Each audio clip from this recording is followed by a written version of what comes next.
Mmm, wonderful, wonderful salsa verde. Nothing like a special homemade green sauce. Mm. Don't be afraid of these things. They're only as hot or as mild as you make them. And they are absolutely wonderful. Mm. Give this a try. Wait till you taste it. Yummy. Hello. Welcome back to Texas Cooking Today. On this episode of Texas Cooking Today, we're going to be making a salsa verde, or what's known as a green sauce. Okay, so this is common in Mexican culture. This is also very common in Tex-Mex cooking, and it is a wonderful way for you to spice up your enchiladas, tamales, refried beans, or anything you want to use it with. It also makes a great dip just by itself, the little chips and green salsa. Okay, so come a little closer. Let me show you what we're going to use to make this wonderful tasting dish.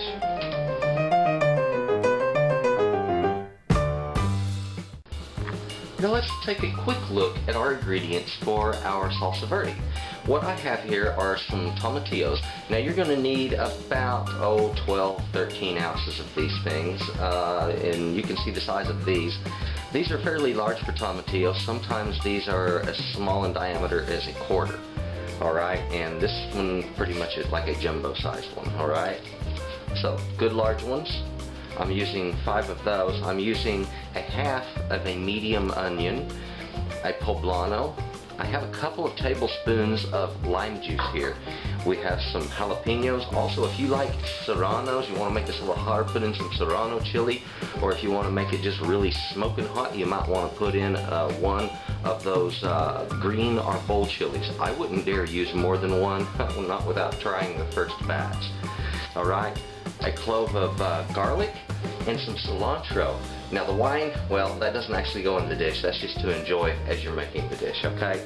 So, let's get on to processing our vegetables to make this tasty sauce. Before we get right into cutting up our vegetables, what I need to mention to you is when you're dealing with cutting, you want to remember cutting board safety, and that has to do with, are you going to transfer the germs from one thing to another food? Now, if it's something that's cooked, it's not always as important.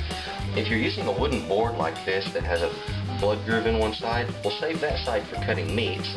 Use the other side for cutting vegetables. This way you don't get as much cross-contamination problem. You want to be safe when you're cooking. And also, if you're using the plastic boards on the color-coded system, it'll be your green board is for processing all fruits and vegetables. Now, the first thing I want to do, let's take our garlic. All we have to do on this one is just remove the paper from the outside of this.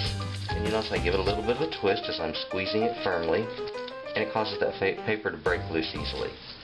That's all that is required. The tomatillos have a little papery husk on them. It's generally not difficult to remove. I say generally, every once in a while you get one cantankerous. Anyway, we just pull that up to the top and pull it off. And you'll notice there's a stickiness to it, and this is a sap that's on it, and that's common. Don't worry about that, that's normal. I'm just going to wash that sap off before we boil these. There we go.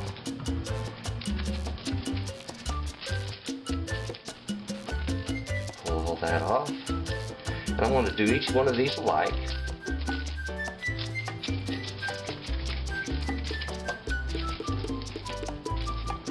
Here I have one that's got a difficult to manage skin. And if the skin is going to be really difficult, if you just can't get it off, don't worry about it. You can boil it with it on there. The skin will come off during the boiling process. The outer paper, I should say. The skin of it, which is more like almost identical to the skin of a tomato. Smooth, slick. There we go. Give these a quick wash. Water helps the paper come off. It sure did.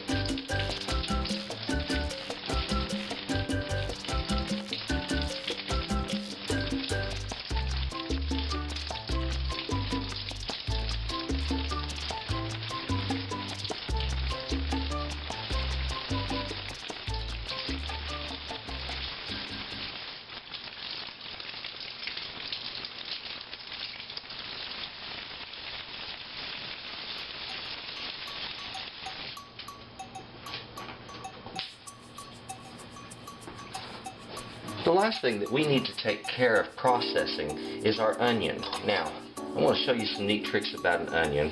First of all, if you cut in to the root end of an onion, it's going to immediately start weeping, and that's going to release a lot of that juice that makes you cry. Okay, the sulfuric fume off of it, it will cause you to tear up. To avoid that, simply do not cut off that root end. Now I'm going to cut up to it. We'll pull back this outer layer. It's a little too papery for what my uses are. I want the inner onion that is full and complete. Now, like I mentioned, I only need about a half of an onion. So what I'm going to do, and so I can keep that root end intact and hold the whole thing together, I'm going to cut one side off. I'm going to turn it around. I'm going to cut the other side off. And those two sides together are about a half an onion, and that is about the other half of an onion. Okay, so this is the part I'm going to use. Whoops. And I'm going to put these in a Ziploc bag and save them for another day. Okay, let's go back over to our pot to boil these in, and we're going to be up and cooking. Bring a pot of water up to a boil on the stove, and what I've got here is about about 5, maybe 6 cups of water in a good deep pot, and I'm going to boil these all these ingredients that we've just been playing with up. Bring it to a boil first. Now that my water has come up to a boil, I'm ready to start slipping my vegetables in. Just place the poblano in. You can place your jalapenos in there. Now, the tomatillos. There we go. Don't forget that garlic and your onion. There we have it. Now, this is a simple boil and it does not take very long. The tomatillos are going to start to split down the side, and they're going to get soft first. Okay, so you're going to kind of want to keep an eye on those, and when they do start to split down the side, go ahead and pull them out of the water and just set them aside in a bowl, and then let the chilies finish cooking off in the onion, and that's all going to take about 20 minutes total for those to cook. So I'm going to go ahead and set my timer for a 20-minute time. And as soon as those tomatillos start to split, well, there it goes. As soon as they split, it's time to take them out and look at the others.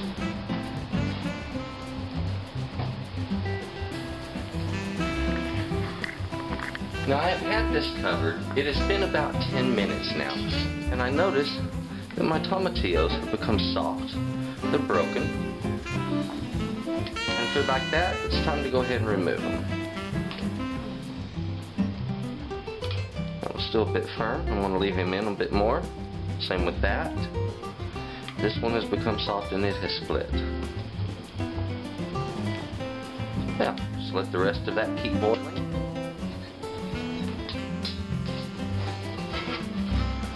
Cover that again.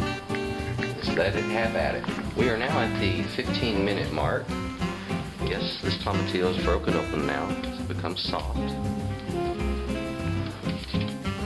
I believe, yep, this one is also. Now, I want to give these chilies and that onion the last 5 minutes. And we'll pull those out and let them cool before we finish our processing. I have just completed 20 minutes of boiling. On these vegetables, I'm just going to pull them out, set them aside in the same bowl that I put my tomatillos in.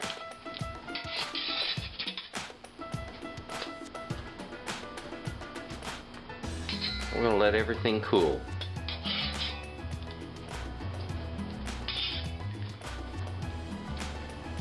There we go. Now, it's going to cool so that we can handle it just a little bit easier. Our vegetables have had time to cool down now. So, what I'm going to do, I'm going to use what's called a food mill to process these into a nice sauce. Now, a food mill has, first of all, a bowl portion which looks much like a funnel. It's set on top of pots, like so. There's a plate on the bottom shaped like so. You need to put the smooth, shiny side facing down. If you've got a food mill, you already know these things are magnificent to use. Now, on the bottom there's a little spike here. This is your axle. Put it through the center hole and hook the cross piece onto the first side. There we go. It's binding up on me. Now, compress this spring first and then just pull it over until it locks in place. All I have to do now is to put my food in this, crank this handle. It's going to remove the seeds and the skins for me. Now, the seeds on the tomatillos are going to go straight through because they're very tiny, and that's just part of this sauce. You cannot remove the seeds on the tomatillo. Now, let's pan over here.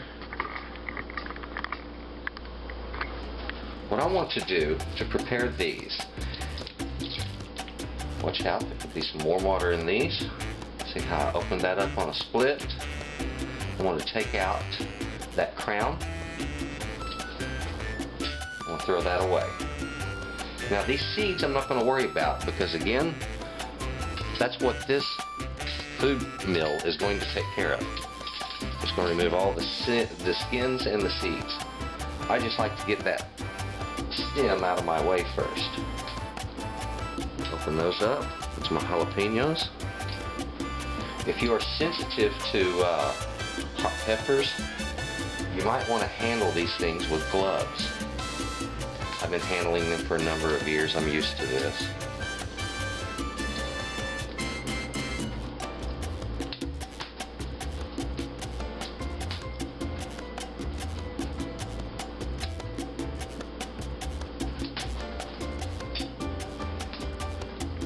Now before I go any further, what I have left in here, I want to take my onion and I want to cut that down just a little bit.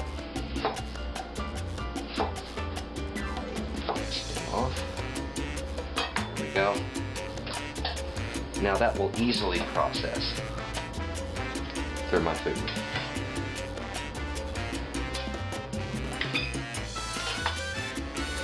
Now what we have left are the juices from the tomatillo and that garlic clove. I'm just going to pour the whole thing right down into this.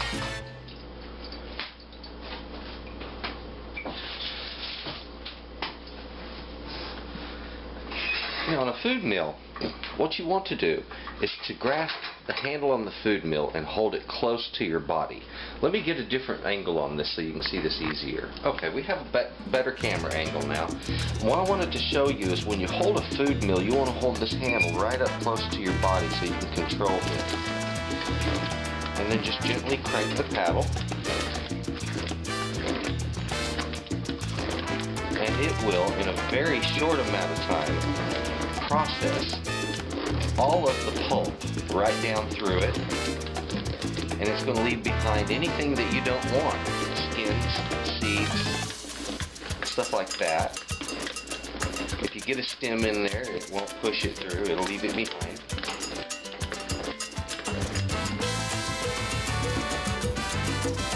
I'm going to push what's up on the sides through.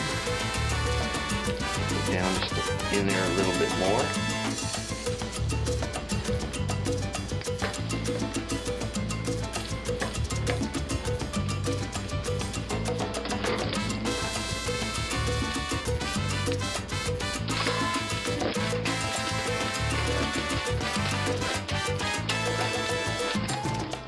We're almost done with this. Now a lot of people buy these devices, which are commonly used in professional cooking. They'll buy them for processing baby foods, which, boy, it sure works great for that, let me tell you. But it has 1,000,001 other uses.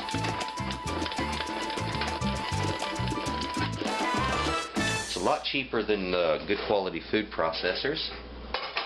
Now, the other way that this can be done is in a food processor or a blender. If we look at the bottom, you see all that built up sauce that we have there. Isn't that beautiful? That's just what I was looking for. And in the top of this, we have all of that that's we're not really very interested in, which are the skins and seeds. That's all taken care of now.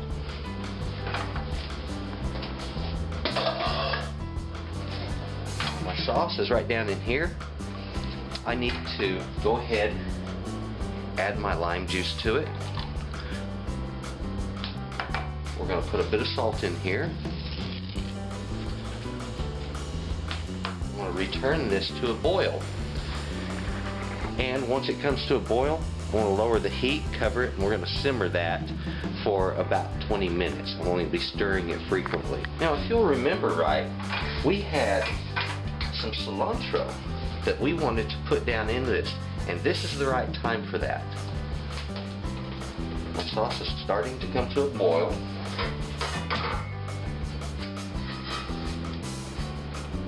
I don't want that splattering on me, so I'm going to cover it and lower the temperature. Now, what I want to do on this is what's called a chiffonade. And what I want to do is I want to ball the leaves up in my hands like this. Not so tight that you're crushing them, but just so tight that you're holding them together. I'm going to curl my fingertips under, like so, and bring my knife up against my knuckles here. And that way I don't cut myself as I'm doing this.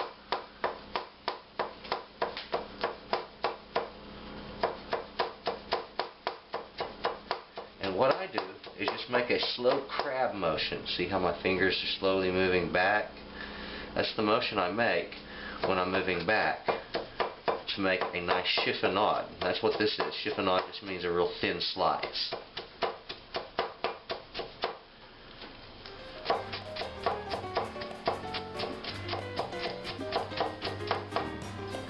And what I'm going to want is about 2 to 3 tablespoons of this. Do a little cross cut on it. There we go. This is ready to go right down into my sauce. There we go. Cilantro's in. All we have to do is finish simmering it off. We're going to have a wonderful sauce. Now don't forget to occasionally take the top off, give your sauce a bit of a stir. And what we're doing is we're reducing it, removing some of that moisture, thicken it up, and also finish cooking it off. Beautiful looking.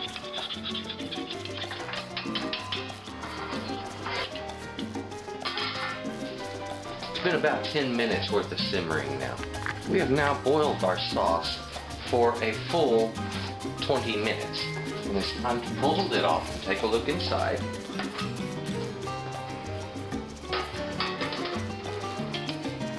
Look at our consistency.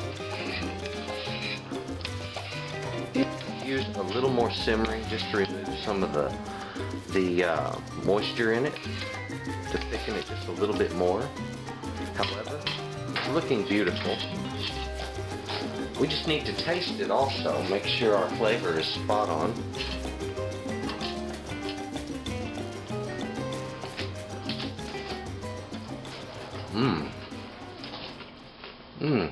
Yummy. Man, that's a magnificent tasting sauce right there. It's going to be wonderful. I'm going to leave the lid off and leave it on a low heat so it just sort of steams off a bit. And that way I can thicken it up some. That shouldn't take me more than 5 to 10 minutes. This has had about 8 minutes now. And as I stir it, I notice it's considerably thicker. Okay? It has consistency and texture of exactly what I'm looking for in a green sauce. So I can drop the heat on this. Now, typically, green sauces like this, if you're going to serve them as a dip, are served warm. Okay? Now, so what I want to do that, just ladle some up.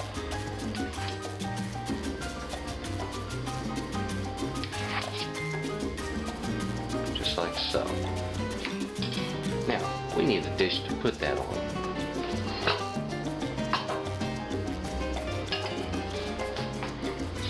Here. Now Now nothing like a homemade dip, but homemade chips. That's what I have here. Fried these up just about an hour ago.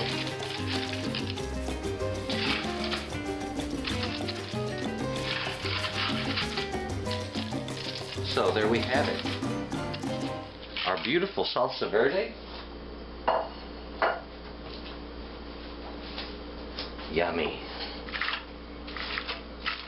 Now, we're ready to serve. Isn't that beautiful? Well, that wasn't very hard at all, was it? A simple Salsa Verde. And this is the basis for a lot of other stuff. Like if you wanted to do, let's say, a sour cream sauce on an enchilada, mix it with some of this Salsa Verde. Okay, a little sour cream, some Salsa Verde. You've got a wonderful topping for an enchilada.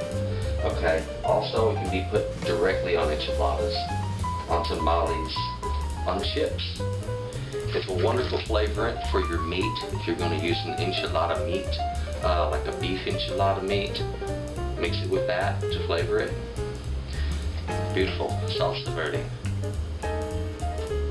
And remember, it's only as hot as you make it. If you don't want it as hot, use less jalapeno. If you want it nice and hot, the way this is, use the 3 that I used. Or make it even hotter with an arbol.